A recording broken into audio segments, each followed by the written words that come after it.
네, 자리를 정돈해 주시기 바랍니다. 지금부터 제5차 최고위원 국회의원 연석회의를 시작하겠습니다.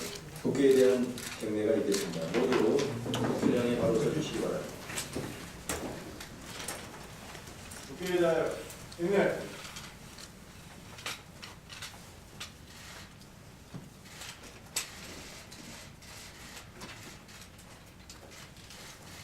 바로 모두 자리에 앉아주시기 바랍니다.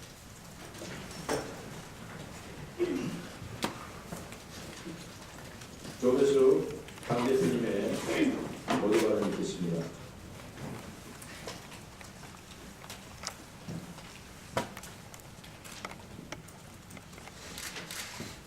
네. 설 명절 끝나고 일상으로 돌아오는 첫 월요일입니다. 국민 여러분들께서 행복한 설 연휴 보내셨는지요?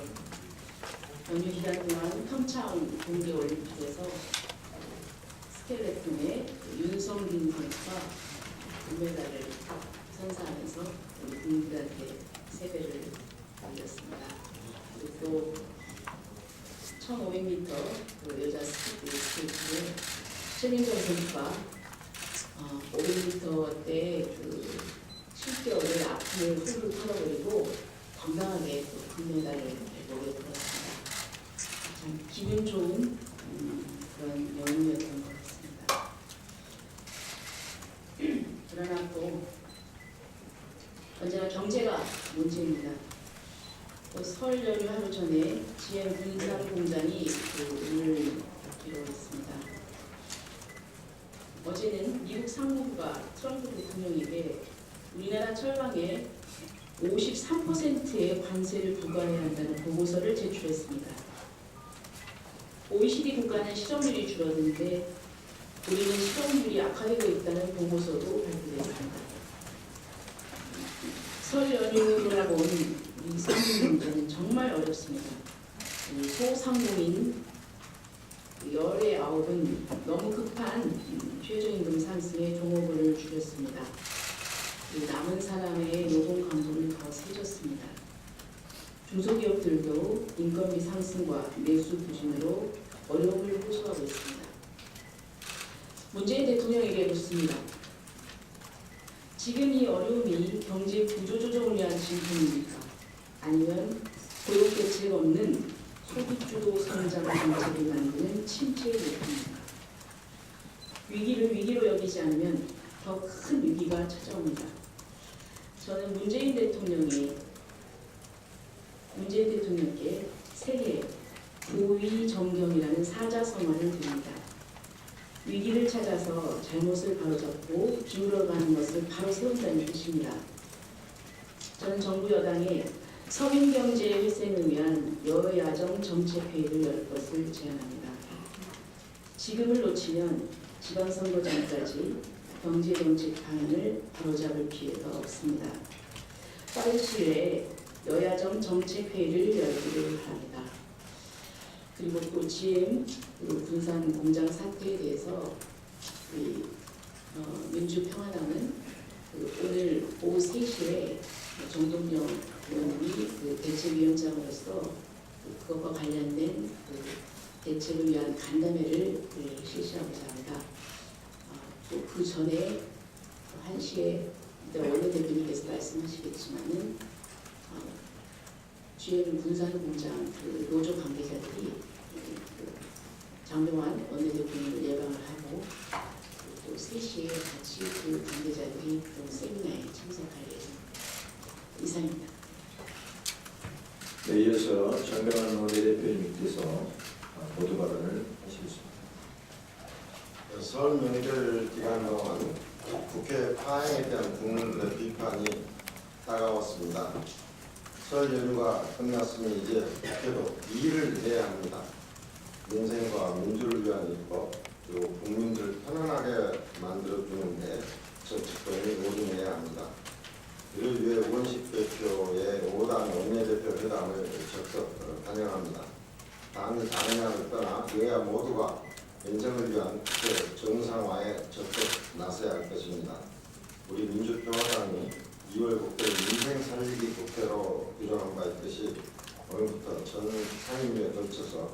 적극 나설 것입니다.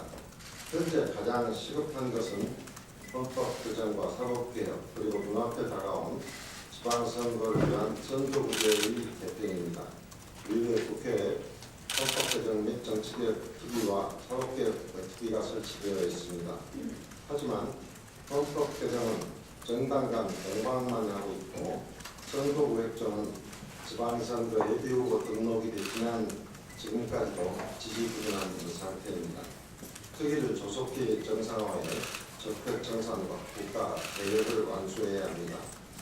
특히 이런 특위는 여야 합의 정신에 맞춰 의석 비율에 맞춰 위원 수가 배정되어 있습니다. 그런데 현재 원내 14석을 보유한 우리 민주평화당은 위원회에서 빠져 있습니다. 우리 당과 다른 미래당 창당으로 원내 구성이 달라졌기 때문에 각 교섭단체는 우리 민주평화당 원내 의석 위상에 맞춰 해당 특위에 위원을 배정할 수 있도록 협조해 주기 바랍니다. 지연교육공장 폐쇄로 전북 지역뿐만 아니라 국가 경제 전체가 위기에 처했습니다. 특히 이번 문제는 단순히 국내 공장 하나의 폐쇄가 아닌 미국과의 통상 문제로까지 연결될 우려를 안고 있습니다. 무엇보다도 한미 FTA 재협상이 진행되고 있는 상황에서 미국 상무부가 철강에 대해 53%의 보유 관세를 부과하겠다는 제안을 했는데 무방 국가 중에서는 유일하게 우리나라가 포함되어 있기 때문에 정부가 이 문제를 어떻게 대응하는가는 향후 국제 통상 전반에 큰 영향을 미칠 수가 있습니다. 이런 시점에서 국회가 멈춰서 있는 것은 대단히 안타까운 일이기 때문에 제가 산자위원장으로서 이 문제를 더 이상 방치할 수가 없다고 생각합니다. 오늘 21일 산자위 전체 회의가 예정되어 있습니다. 이날 지연 사태 및 철강 등 한미 통상 문제 긴급 현안 질의를 추가 긴급 안건으로 상정할 것입니다. 여야 각 당은 당이 단약을 떠나 국민과 국익을 위해 이런 일정에 적극 협조해 주시기를 당부드립니다. 조베스 대표님께서 말씀하셨다시피 GM 군산 공장과 관련해서는 항시에 GM 군산 공장 노조와 그 상황에 대해서 점검을 하고 3시에는 저희 민주평화당 전체 의원들과 간담회를 개최하겠습니다. 이미 언론에도 많이 됐습니다만 그 호남 지역의 설 민심을 말씀드리겠습니다. 이번 설에 만난 호남인들은 지방선거와 지역경제에 대한 불안감, 무서가 가장 많았습니다. 지역민들 대다수는 문재인 대통령의 적폐 청산에 대해 변함없는 지지를 보내는 반면에 여당인 민주당의 후보군에 대해서는 의견을 달리했습니다. 달리한 가장 큰 이유는 지역 발전 등에 대한 비전의 제시보다 문 대통령 마케팅에만 기대고 있다는 것입니다. 이런 이유로 민주평화당에 대한 기대가 매우 높았습니다. 일당 독주로는 광주를 비롯한 호남 지역의 발전을 보장할 수 없다는 것입니다. 민주평화당이 지역 발전을 위해 큰 역할을 해야 한다는 것이 지금 한결같은 목적이었습니다. 두 번째는 지역 경제에 대한 불안감을 호소하는 분들이 많았습니다. 올해 실업급여 신청자와 청년 실업률 증가 등의 정부의 일자리 정책이 효과를 거두지 못하고 있는 것이 주 원인으로 지적되었습니다. 특히 최저임금 인상이 오히려 소상공인과 자영업자를 비롯한 저임금 노동자들의 고용 안정성을 위협하고 있다고 말합니다. 제도의 취지에는 동의하지만 실물 경제에 역행하는 정책은 안 된다는 목소리입니다. 지역민들은 적폐 청산 등 개혁에 대해서는 기회를 같이 하면서도 현실과 괴된 정책으로 지역경제 불안감이 매우 크다는 것이 이번 설 민심의 핵심이었기 때문에 어떤 정답을 의문하고 앞으로 민생만을 생각하고 정치를 해야 한다는 것으로 이해를 하고 있습니다. 모든 정당들의 뼈를 깎는 각성이 요구된다고 생각됩니다.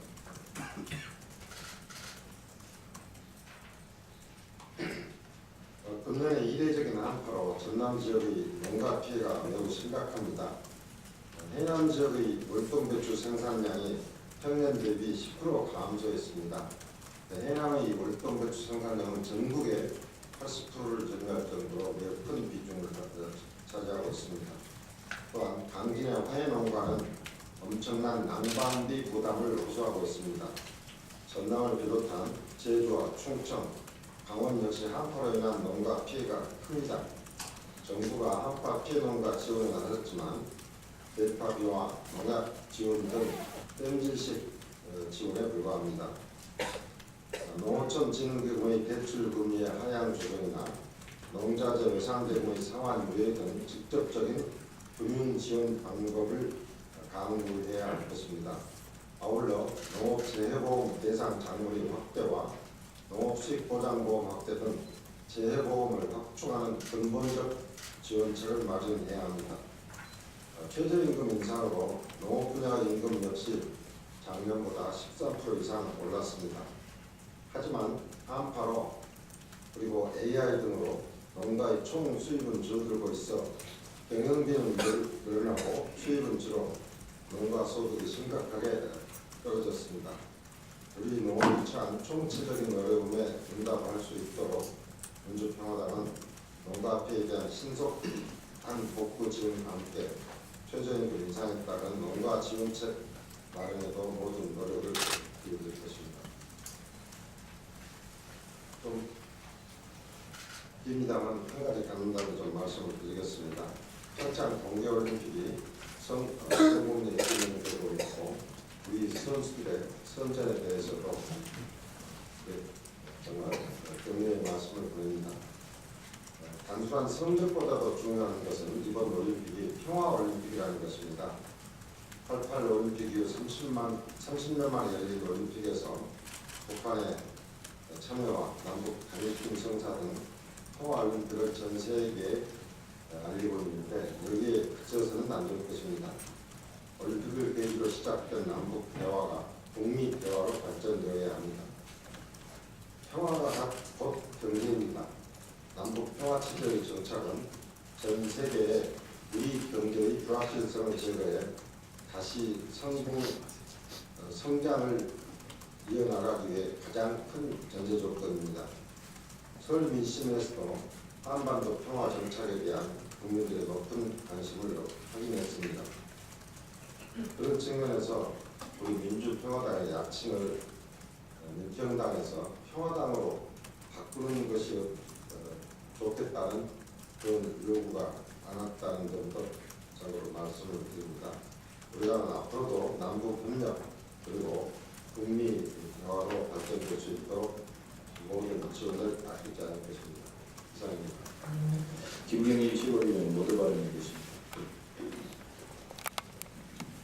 예, 지역에서 설 민심 청취한 결과 우리 민주평화당이 제대로 안착을 한 것으로 보입니다. 이번 지방선거뿐만 아니라 또 공석이 된 국회의원 선거에 있어서도 민심을 뒷받침할 수 있는 후보를 내세워서 반드시 승리하도록 하겠습니다.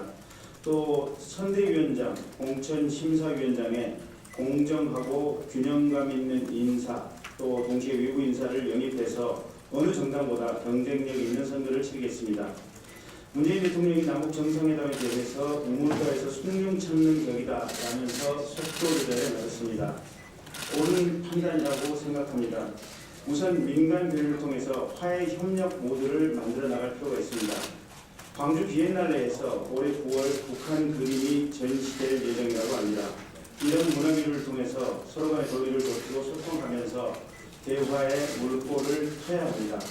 인내와 꾸준함이 가장 중요한 것이고 단계적인 한반도 평화 정착을 위해서 우리 민주평화당은 정부와 보조를 맞출 것입니다. 미국 역시 대화 가능성에 대해 긍정적인 신호를 보내고 있다고 합니다. 자주 찾아오는 기회가 아니기에 우리 정부는 북미 간의 관계 개선을 위해서도 더욱 적극적인 자세로 나아가야 할 것입니다. 설 연휴를 전후해서 경제적 난제가 여기저기서 발생하고 있습니다.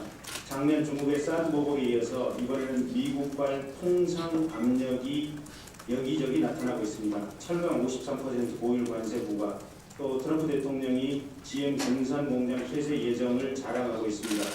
미국발 보호무역주의 확대로 대우 외환이 겹치는 상황입니다. 우리 정부의 선제적 대응을 필요로 하는 상황이고, 또 우리 민주평화당은 이런 민생을 위해서 적극적으로 일을 추진하겠습니다. 누구와도 협조를 할 준비가 되어 있습니다. 이상입니다. 윤영일 최고위원의 모두 발언이 있겠습니다. 네, 민속 고유의 명절 설 연휴를 통해서 민생을 탐방하고 왔습니다. 그런데 이제 지역에 갔더니 이런 게 있더라고요. 정치권에서는 버르장머리 갖고 싸우고 있는데 어느 미용원, 이용원에 갔더니 오늘은 짱머리 하는 날. 그러면서 국회도 짱머리 좀 할 수 있어야 될 게 아니냐 하는 말씀을 듣고 왔습니다. 잘 아시다시피 1979년에는 소위 부마 항쟁이 있었죠. 부마 민주화 항쟁이 있었죠. 그런데 어제 연합뉴스의 보도에 의하면 국무총리실에 부마 민주항쟁 진상 보고서를 통해서 이제 밝혀진 내용입니다만, 박정희 대통령이 공수특전여단 1개 대대를 마산으로 이동해서 제39사단을 지원하라 하는 내용 등 15개의 지시사항을 내렸다고 보도를 했습니다. 1980년에는 5.18 강주 민주화운동이 있었지요. 28만여 명의 그 진상규명 그리고 민주화 정신을 헌법 정원에 담도록 하는 그런 내용에 28만여 명이 소명을 한 것으로 나와 있습니다. 이제 국회가 답해야 될 때지요. 제가 교통법안심사소위원장인데요. 우리 국토위에서도 국토법안심사소위원회, 교통법안심사소위원회, 법사위의 소위원회 파행을 거듭하고 있다는 건 주의 사실입니다. 5.18 민주화운동 진상규명 특별법, 아동수당 신설을 위한 아동수당법 등 복지 민생법안이 산적해 있습니다. 우리 소위에서도 심의조차 다시 못한 화물자동차, 여객자동차 운수사업법이 있고요. 그리고 환자이소 간의 신용카드 모바일페이 수수료 인하 법안도 민생법안 중에 민생법안입니다.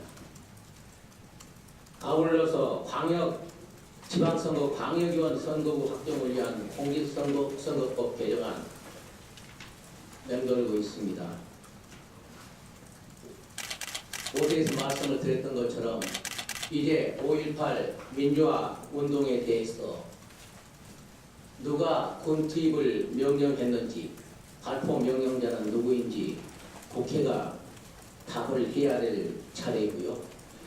사법개혁 특위, 소위 검찰개혁, 소위 법원, 법조, 경찰개혁, 소위 구성도 못하고 있는 소위 구성된 국회 문제도 법사위원장 사퇴를 요구하면서 법사위에 불참하고 있는 더불어민주당, 여당의 버르장머리를 고치겠다는 자유한국당 모두 자성해서 국회가 짱머리를 세울 수 있도록 각성해야 된다고 생각합니다.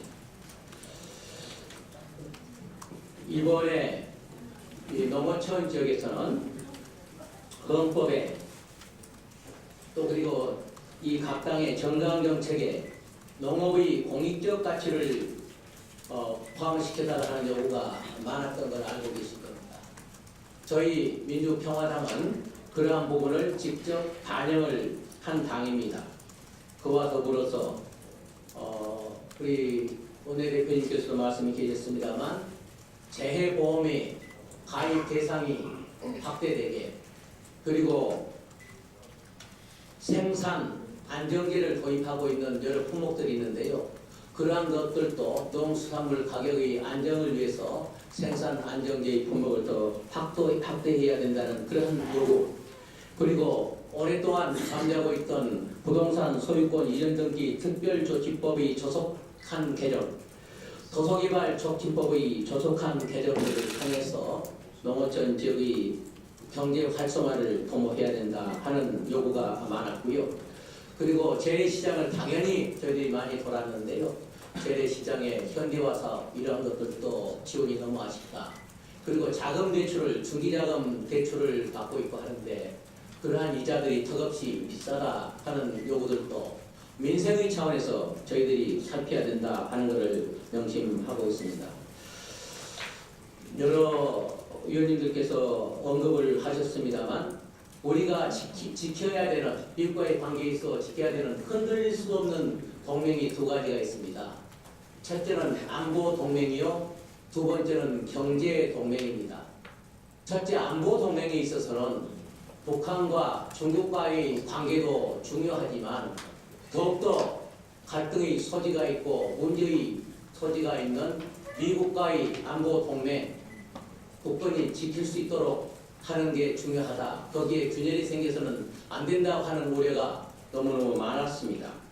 그런데 또 최근에 들어서는 경제 동맹을 저희들이 심히 우려하지 않을 수가 없습니다. 왜냐? 미국 우선주의가 가져온 현상들이기 때문입니다. 지난달에 미국 요구에 의해서 한미 FTA 개정 협상이 개시가 됐습니다. 또 지난달에 세탁기, 태양광, 전지의 수입 제한 조치가 내려졌다고 하는 것을 아실 겁니다. 그런데 이번에는 우리 한국산 철강 제품에 대해서 54%의 관세를 매길 수 있는 초강력 무역 제재 조치를 내놓았습니다. 이러한 통상 압박이 캐나다, 일본, EU를 제껴놓고 한국만을 포함시켰다고 하는 것들이 한국을 타깃으로 했다고 하는 것들이 우리의 우려를 더욱더 크게 하고 있는 겁니다. 3일 전에 트럼프 대통령이 얘기를 했지요. 미국에 대해서는 한국이 동맹이 아니라고요. 그런데 이제는 저희들이 우려해야 되는 것들이